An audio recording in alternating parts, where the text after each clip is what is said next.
Bienvenue à cette édition rétrospective de la semaine du Journal de la Ville que nous vous convions de suivre avec beaucoup d'intérêt. Les élections fin décembre 2023 en République démocratique du Congo se sont déroulées dans une totale transparence, note la Ligue des électeurs élus et ses partenaires, et c'est après l'analyse et traitement des différents rapports reçus de ces observateurs et moniteurs sur terrain dans 9 provinces de la République démocratique du Congo à travers sa mission d'observation électorale ONE 2023. Parole Mbengama, coordonnateur de la MOE ONE 2023 au cours du point de presse organisé ce samedi 30 décembre 2023, veille de la publication des résultats présidentiels. Le jeu démocratique s'apparente à une compétition sportive qui ne débouche que sur 2 issues. Où l'on gagne et savoure sa victoire, sans oublier que le sacre est une responsabilité et non un privilège. Où l'on perd, prend du recul, tire les conséquences, revoit sa stratégie et corrige ses erreurs en vue de préparer les prochains rendez-vous. Après analyse et traitement des différents rapports reçus de nos observateurs et moniteurs depuis les centres et bureaux de vote et de dépouillement, la Ligue des électeurs et ses partenaires notent que ces opérations se sont déroulées dans une totale transparence, étant donné que les règles concernant la manipulation des urnes, bulletins de vote et dispositifs électroniques de vote ont été scrupuleusement suivis par les membres du bureau de vote et de dépouillement et les techniciens. Les urnes ont été ouvertes et leurs contenus ont été déversés sur la table devant tout le monde. Les tendances présidentielles déjà publiées par la Commission électorale nationale indépendante CENI, les électeurs citoyens congolais ont déjà l'idée sur les vainqueurs, poursuit la MOE ONE 2023. Maintenant que la CENI a publié la totalité des tendances pour les présidentielles, lesquelles tendances correspondent avec les résultats affichés devant les bureaux de vote et les chiffres compilés par la coordination de la mission d'observation électorale ONE 2023, il s'avère plausible que les plus doués en calcul mental et les utilisateurs des calculatrices ont déjà une idée sur ce que publiera la CENI. La Ligue des électeurs et ses partenaires lancent cependant un vibrant appel à la nation congolaise. Les tendances telles que cela est décliné par la CENI, ainsi que les compilations des données reçues par les fiches de la Ligue des électeurs au travers de ces observateurs, nous voyons déjà qu'il y a une candidature qui émerge. Et donc, ceux-là qui pourront être lésés ne peuvent qu'utiliser des voies légaux.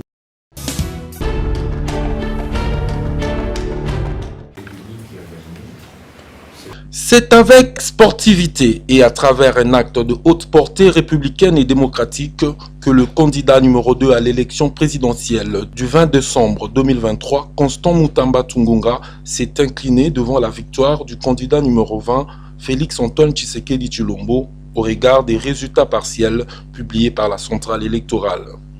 Dans le souci et l'intérêt suprême de la nation, dans le souci de préserver la stabilité, de préserver la cohésion, de préserver la paix sociale dans notre pays, l'opposition républicaine que j'ai représentée à la présidentielle du 20 décembre dernier a décidé de s'incliner devant les résultats issus de la publication de la CENI. Et elle a décidé par ailleurs de féliciter M. Tshisekedi, les candidats challenger numéro 1, pour sa brillante réélection.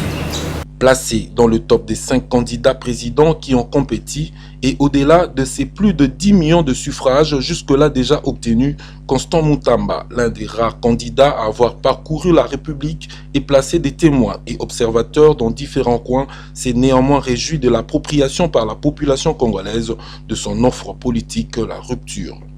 Je tenais également à dire merci à notre peuple congolais qui a démontré sa maturité et son choix pour la rupture. L'offre politique que nous avons présentée a porté ses fruits. exprimée à travers des milliers de voix, des suffrages obtenus lors des scrutins présidentiels du 20 décembre dernier. Chef de file de l'opposition républicaine avec son regroupement politique qui constitue la deuxième force au regard du nombre de candidats alignés aux législatives nationales, provinciales et municipales, le numéro 1 de la DIPRO annonce poursuivre son combat dans l'opposition, mais cette fois-ci au sein des institutions de la République.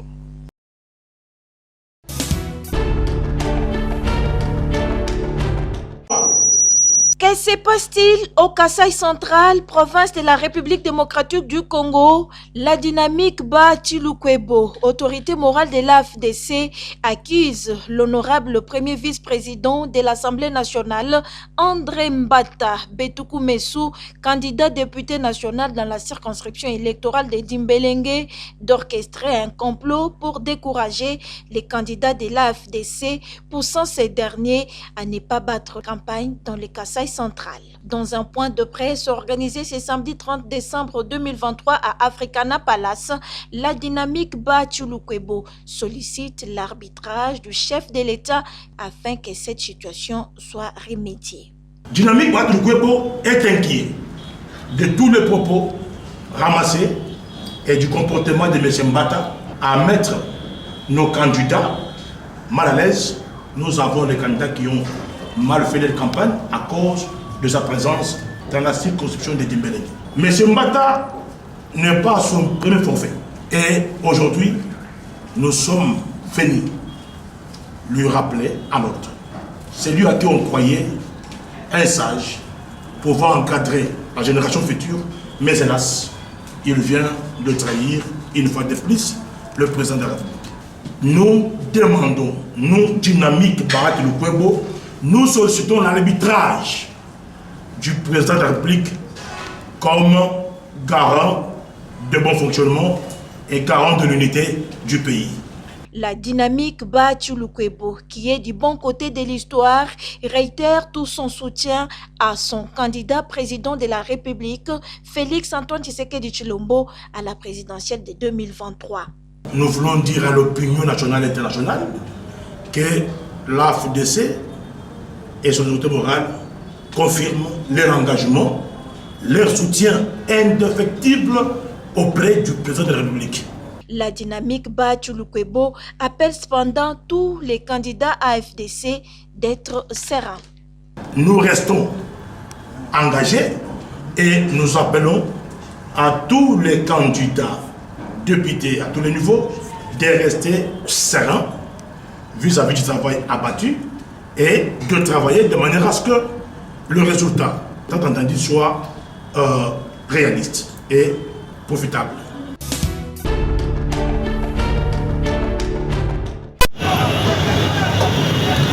En perte de vitesse, après avoir perdu aux élections de décembre 2023, mais aussi dans la mobilisation lors de la marche interdite du 27 décembre dernier, déboussolés, les organisateurs de la dite manifestation cherchent désespérément des boucs émissaires et des alliés de taille imaginaire pour justifier leur forfaiture.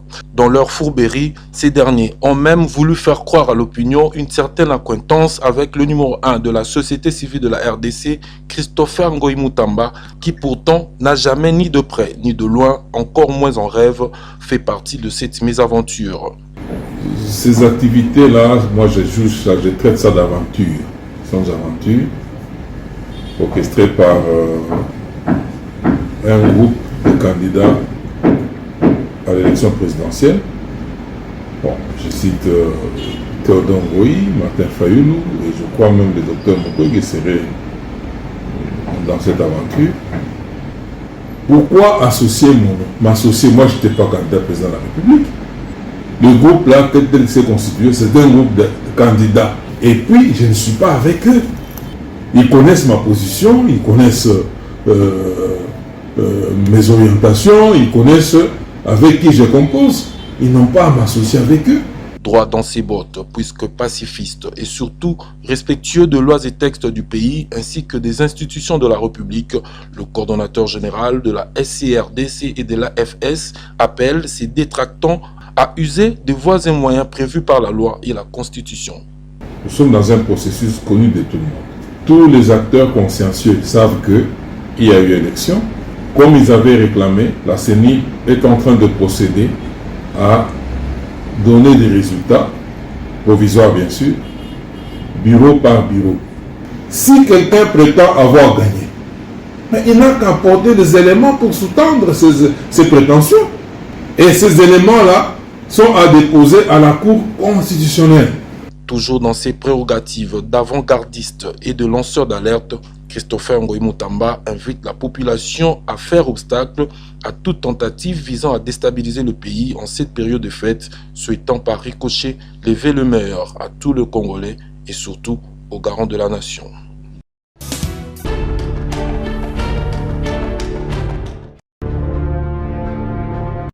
Le Journal de la Ville, le premier magazine de l'information provinciale. Au cours d'une interview accordée à son porte-parole Tina Salama, diffusée le samedi 8 juillet, le chef de l'État, Félix-Antoine Tshisekedi, dit ne pas être satisfait du bilan du système judiciaire congolais sous son mandat. Il a fait remarquer que la justice n'a pas rencontré ses attentes. Un bémol à mettre sur mon bilan, je crois que c'est celui-là, si il m'était demandé de le faire. Je ne suis vraiment pas satisfait du bilan, jusqu'ici en tout cas, récolté dans la justice. J'ai beaucoup compté sur le pouvoir parce que je me dis, comme dans la Bible, c'est la justice qui élève une nation. Malheureusement, dans notre cas, la justice détruit notre nation. J'ai tout mis en œuvre pour essayer de faire comprendre, surtout aux chefs des corps, mon intention, ma vision. Et en fait, ma vision, c'est de dire, voilà, c'est vous qui connaissez votre métier, exercez-le consciencieusement, tel que vous l'avez appris de vos précepteurs. Mais malheureusement, je n'ai pas l'impression que nous sommes toujours sur le même diapason. Il reconnaît néanmoins que parmi les acteurs de la justice, il y a de braves femmes et de braves hommes. Mais le chef de l'État insiste sur le fait qu'il a l'impression que tout le monde semble être dépassé par la force du mal. Le chef de l'État congolais nie toute implication dans les démarches visant l'arrestation ou la libération de certaines personnes. Nous récoltons souvent la critique de l'opinion de manière injuste, qui pense que, par exemple, je prends comme ça un cas, lorsqu'on met quelqu'un en prison préventive en attendant son jugement et qu'après on le libère, on pense toujours qu'il y a une intervention de l'État. Madame, je peux vous le dire, devant Dieu, je ne suis intervenu dans aucun cas de ce pays pour demander l'arrestation ou la libération de quelqu'un. Jamais. Le chef de l'État a également rassuré de toujours travailler pour protéger les acquis de la démocratie en République démocratique du Congo.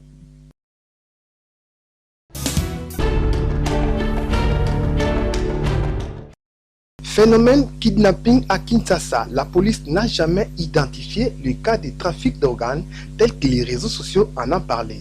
C'est la réaction du ministre de la Communication, porte-parole du gouvernement, Patrick Mouyaya Katembwe, au cours d'un briefing hebdomadaire ce mardi 4 juillet 2023. Ici, le message, c'est de demander aux Congolais, partout où ils se trouvent, particulièrement aux Kinois, de ne pas céder aux rumeurs et de ne pas croire à tout ce qui est dit. Je vous ai donné la démonstration tout à l'heure que lorsqu'on dit qu'il y a trafic d'organes, pour arriver à faire un trafic d'organes, ça signifie que vous devez disposer d'un matériel de chirurgie. Ça veut dire que lorsqu'on vous attrape, vous, c'est un exemple, on doit être en mesure de faire une opération sur vous pour vous retirer un organe. On doit être en mesure d'avoir un frigo ou un matériel de refroidissement approprié pour conserver l'organe qu'on aura préalablement pris chez vous.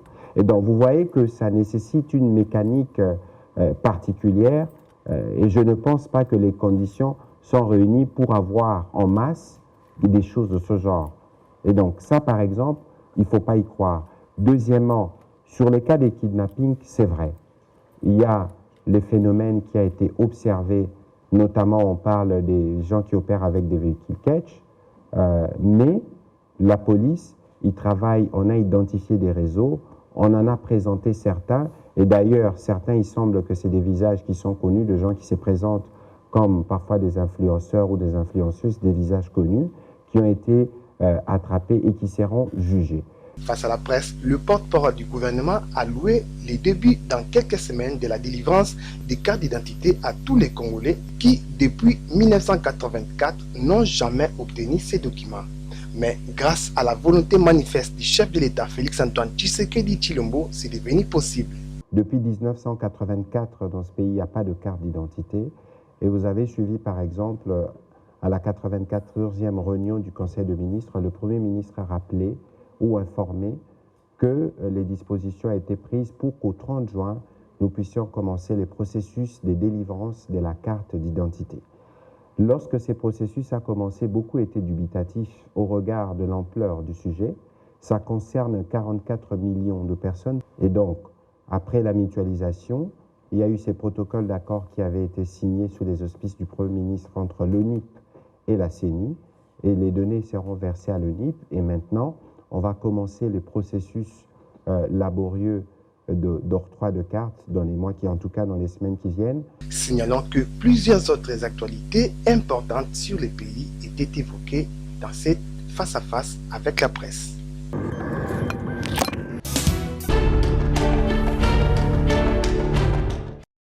Les téléphones des chérubins Okende, de son chauffeur et de son garde du corps sont en train d'être passés au crible par la justice dans le cadre de l'enquête sur l'assassinat du député du district de la Lukunga à Kinshasa. Ces affirmations ont été faites ce mercredi 19 juillet par le procureur général pris la Cour de cassation au cours d'une conférence de presse. Selon le procureur général Firmin Vondo, le premier résultat de l'expertise sont là, mais s'est refusé à annoncer à la presse. Nous avons saisi les téléphones du défunt, ceux du garde du corps et du chauffeur.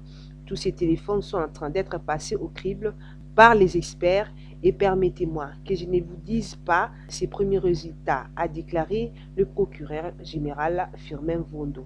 Le procureur, après la Cour de cassation, est revenu sur ses propos tenus les jours où le corps des chérubins Okende a été découvert sur le poids lourd. D'après lui, il n'avait pas affirmé les raisons pour lesquelles le porte-parole d'Ensemble pour la République est décédé, contrairement à ce qui se raconte. « Je n'ai jamais été affirmatif », a-t-il laissé entendre, tout en nuançant ses propos tenus lors du précédent point de presse. Il dit désormais qu'il faut attendre l'autopsie pour déterminer la cause de la mort de chérubin Okende et les circonstances. Seule certitude pour le moment, la balle a été tirée de l'intérieur du véhicule, a fait savoir Firmin Vondo.